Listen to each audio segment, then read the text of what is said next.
Hello dears, welcome to English classes at Radhika Rinesh. Today we are to learn a short story which is written by a fable for tomorrow. As the name suggests, it's actually a fable, a story with a message to the future generation. What will happen in the future if we are destroying our environment is the main theme of this story. Let's read the introduction. Rachel Carson, who was born in 1907 and died in 1964. She was an American marine biologist, writer, and environmentalist. As we have studied the previous chapters, this is also about the caring of environment or the need for protecting nature.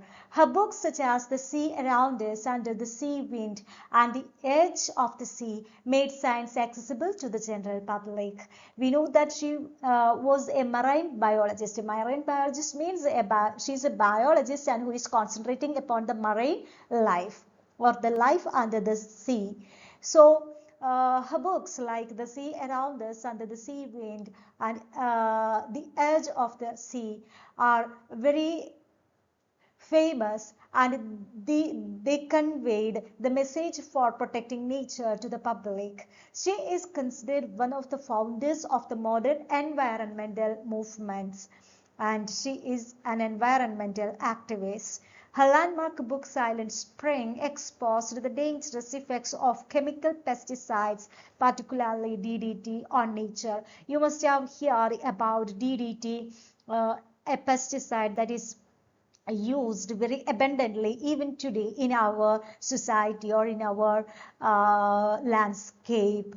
What are the effects or the demerits of DDT has been formulated by this lady Rachel Carson, and she has presented these hazards of DDT in her book Silent Spring, which was published in the year 1962.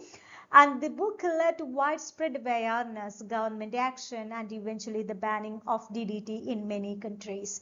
I think it is not even banned in India. Even now we are using DDT as a pesticide for cultivation or in agriculture. In many countries, this DDT has been banned as a result of her book, Silent Spring. Carson writes in combined scientific accuracy with the poetic language to inspire emotional and ethical reflection.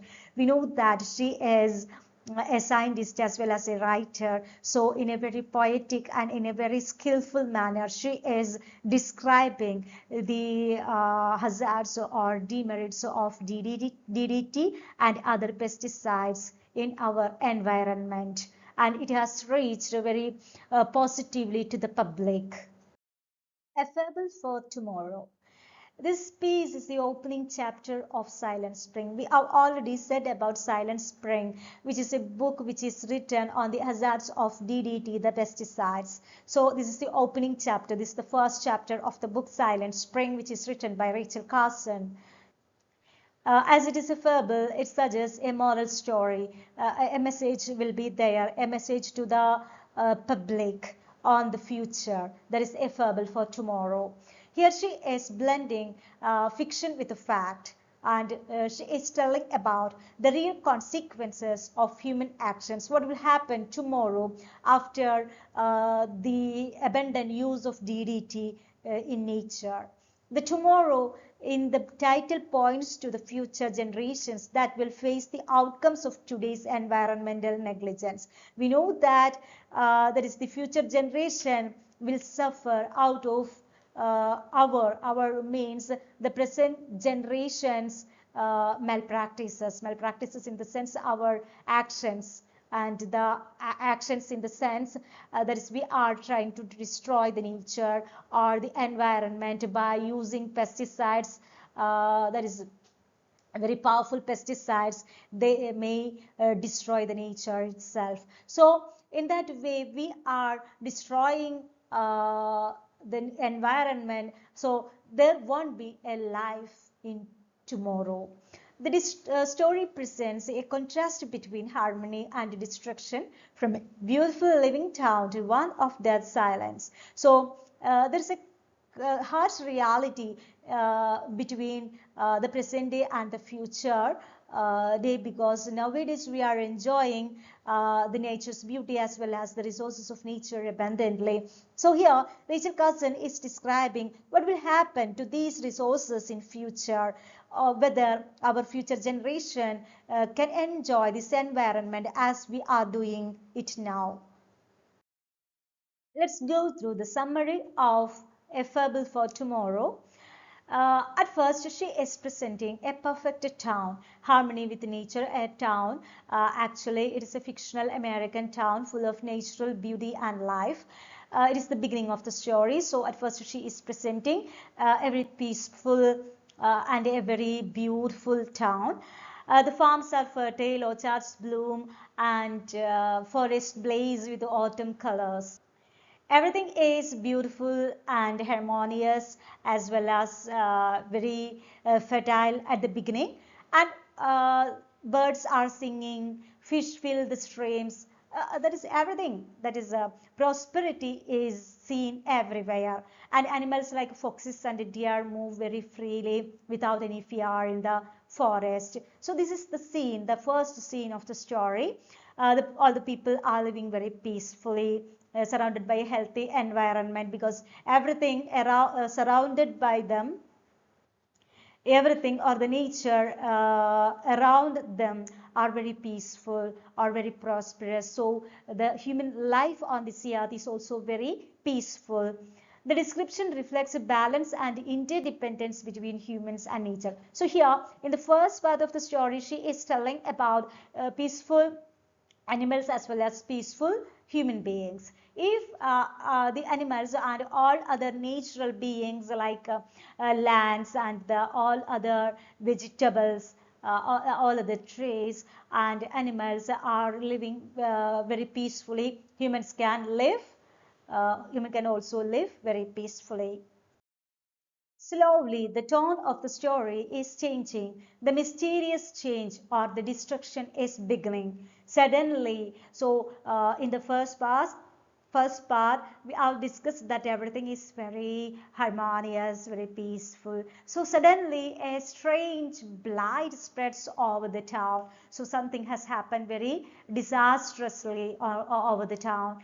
Animals fall sick and die. After this strange blight, animals fall sick and they began to die, and crops fail. Crops means the uh, vegetables, and people suffer from mysterious illness. Something very hazardous or very dangerous has happened to the humanity as well as the surrounding or the nature and all other animal community. And the doctors are confused by new diseases affecting both adults and children. So even the doctors cannot identify or diagnose what has happened to the human beings as well as their offsprings, because it's a very new disease that has happened to the human beings. A sense of fear, confusion, and sadness fills the community. So it is the second part here. A kind of confusion and sadness is happening in the human community because of the mysterious illness. The third part is the silent spring, that is the loss of life. That is the life, or the lives has been lost on this earth. The birds disappear, their songs are gone. So at the beginning we know that everything is harmonious. The birds are there, they are singing very beautifully. Then foxes and deers are moving through the forest very freely. So everything, peaceful sights were there. Now what has happened? Everything has disappeared, and the songs of the birds are gone because no birds are there. And the poet calls it spring without voices. So even it is spring, it is springtime, no voice or no happy voice of birds can be heard because there are no birds at all. No bees are left to pollinate flowers. Trees bloom but bear no fruit. So there are no bees at all, because we know that she is telling about the negative effects of DDT. As a result of this, all the bees are being killed. We know that DDT is a pesticide. It is aimed to kill the pests, right? But it has killed all the bees. So no a flower has been pollinated. As a result of this, trees are blooming, but there are no fruits at all. Those pollination, that is due to the lack of pollination, no fruits are there on the trees. Streams once full of fish are now lifeless. So the that is DDT has been dissolved in the water also. As a result of this, all the fish have been vanished. No fish is there in the streams. And the white granular powder, a symbol of pesticide residue, lies on roofs and fields, a silent reminder of human folly. So instead of fruits and fishes, what are spreading over nature? That is white granular powder. That is, as a residue of the DDT pesticide, white granular powder is remaining on all the trees and roofs and fields. Here is the revelation, that is, humans are very responsible, or humans should have to behave so responsible activities. And Carson clarifies that no witchcraft or war caused the destruction. So there's no war has happened on this earth after the Second World War, and we know that everything has been caused by human beings. Because of these actions, what has happened? A lot of living beings were dead. Humans did it themselves, and actually he is digging his own grave. And the tragedy is imaginary but represents real events happening in many towns. We know that the future story, or the Fable for Tomorrow, is an imaginary story, but this is happening in many towns now. Each disaster mentioned dying birds, polluted streams, vanished insects had actually happened somewhere in America. So dying birds, polluted streams, everything is there in America now. The story ends with a warning. This imagined tragedy can easily become real for all humanity if we don't change our ways. So we should out control the usage of pesticides. Otherwise, we will wipe out the life on this earth itself. So we should be very careful and very responsible persons, or responsible beings, as we are a part of this nature, and it's our duty to protect nature. Let's analyze which are the major themes of this story. Human interference in nature. We know that humans are very important creatures on this earth, and he is merely a part of this nature. And it shows that humans use chemical pesticides, disrupts the natural balance. After the usage of DDT, what has happened on this earth? That is, he has destroyed the natural balance. Okay, nature's harmony is destroyed by industrial greed and ignorance. So actually, why humans are using DDT? In order to harvest big. Okay, he wants to harvest or cultivate very prosperous vegetables, or very in order to get awesome harvest. He or human beings are doing such follies. As a result of this, actually he is killing the environment itself. Interconnectedness of life, every species, we have already said about the interconnectedness of life, that is, each and every animals, pests, or whatever maybe it is, are interconnected. Plants, animals, humans, everything are connected in this universe. So it creates a complex web of life. If we are breaking one among them, and the other will also be disappeared from this earth. When one link is broken, the entire system will be collapsed. Environmental destruction. The fable warns of pollution, deforestation, and pesticide use leading to mass extinction and disease. So if we are not at all controlling the use of pesticides, or if we are not at all controlling pollution or deforestation, what will happen in future? There is mass extinction, and diseases will have been caused to human beings as well as to the other living beings on this earth. So a lot of moral responsibilities are there for human beings. They have the power to protect or destroy. So the humans should have to think about himself, whether he has to protect the environment or to destroy the nature. So the author appeals to our conscience and sense of ethics to act responsibly. So humans have a lot of intelligence. So with those intelligence, these humans can think whether he has to protect or destroy the nature.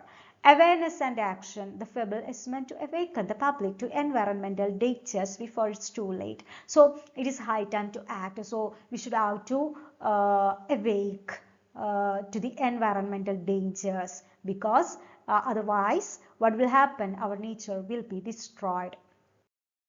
Let's analyze the style and literary features used by Rachel Carson, in this fable for tomorrow. Allegory of fable. So here she is using an imaginary story to reach small moral lesson. Actually, it's an imaginary story, but she is describing the original or real world. Okay, that is an allegory.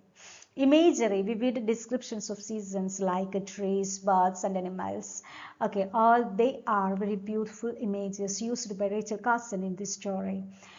She has used a number of symbols like the town. It represents human civilization. That's the town. At first it was so peaceful, but after that all the destructions are beginning. No birds are there, trees are bloomed, but no fruits are there on the trees, and the streams are fishless. Everything is happening to the town. That is the whole human civilization represents the town.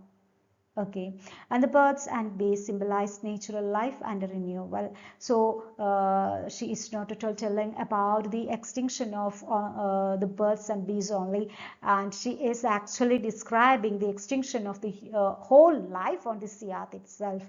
White powder, that is, she is telling about a white powder as the residue of DDT is remaining on the roofs and all the trees. It symbolizes pesticide. Then silence, symbol of death and loss. That is silent spring. Spring is there. We know that spring is the most beautiful season. Spring is there, but it is dead. Regarding the tone of the story has begun with peace and beauty, then turns to sadness. Okay, so here she is telling about a kind of fear and guilt that should be there in the mind of human beings for destroying this nature. And actually she is warning, through the story she is warning such an urgency. Then the language is poetic, and we know that Rachel Carson is a very good writer, and along with she is making awareness on this hazardous DDT. She is appealing emotionally with her beautiful language. Story, she is passing some messages like nature's harmony is fragile. That is, we know that it's not permanent. Humans can end all the harmonies on this nature. And technological and chemical progress, it's positive, but it may cause some disastrous things on this earth. So all humans have some ethical responsibility. The silent spring is a metaphor for what the world would become if we continue to poison it. So actually we have said that it's an allegory, a cross section of the society, or the cross section of the whole world is the